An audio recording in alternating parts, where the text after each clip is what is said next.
Bonjour à tous, à toutes. Dans le livre Le projet Liberté-Nation que je vous ai remis avec plaisir comme cadeau, que vous téléchargez gratuitement, 425 pages, en allant sur le lien qui est au-dessus de la vidéo.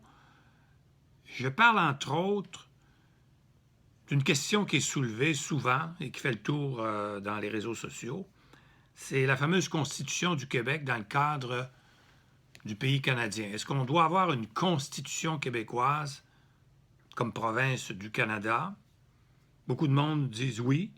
Ce serait fantastique d'avoir une Constitution. Moi, je réponds non, comme constitutionnaliste. Ce n'est pas nécessaire, ce n'est pas utile. Et c'est même dangereux de créer des fausses illusions ou une fausse perception qu'on serait comme un pays indépendant. Je m'explique. Si vous faites une Constitution du Québec, ça nécessite beaucoup d'efforts à travers les régions, à travers les comtés, pour nommer des constituants au suffrage universel. Donc, c'est que ça va prendre peut-être 1 an, 2 ans. Pour donner quoi? Pour donner rien d'autre que des pouvoirs que nous avons ou d'autres pouvoirs, mais jamais de pouvoirs qui pourront contredire la Constitution canadienne parce que ce sera inconstitutionnel. Donc, comment demain matin vous direz il n'y aura plus de lieutenant-gouverneur? Vous ne pourrez pas. Ça prend un amendement à la Constitution, ça prend l'unanimité des provinces pour faire ça. Vous ne pouvez pas. Et tous les autres pouvoirs, on les a déjà. La Charte canadienne, on est assujetti. On ne peut pas la contredire. Puis la Constitution canadienne non plus. Alors, le Code civil fait déjà partie de notre Constitution non écrite. La Charte des droits et libertés du Québec fait partie de la Constitution non écrite.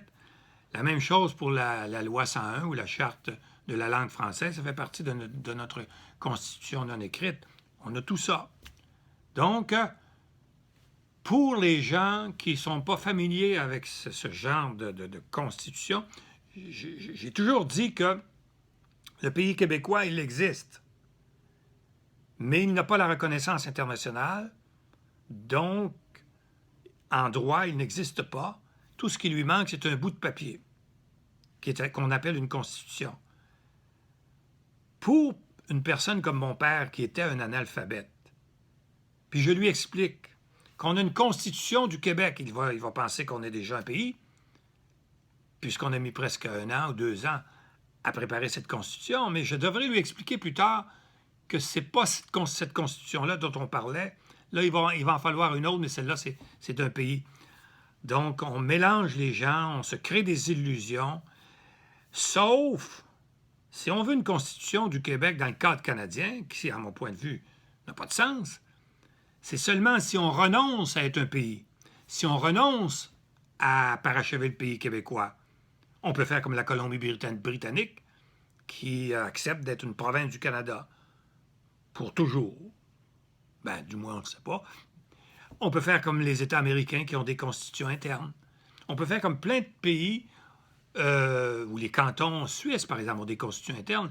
Mais nous, on l'a dit aussi, dans la République fédérale du Québec, il y aura la constitution du pays québécois qui montrera le partage des pouvoirs entre le gouvernement central québécois et les régions, mais il y aura aussi une constitution interne pour chacune des 17 régions. Bref, une constitution québécoise dans le cadre du régime canadien est un non-sens. Est un non-sens et presque une admission qu'on deviendra probablement jamais un pays, donc on se contente d'une constitution québécoise. Mes chers amis, à bientôt. Il y a beaucoup d'autres choses à lire dans cette brique. Je vous en parlerai un petit peu plus tard dans une autre vidéo et à bientôt.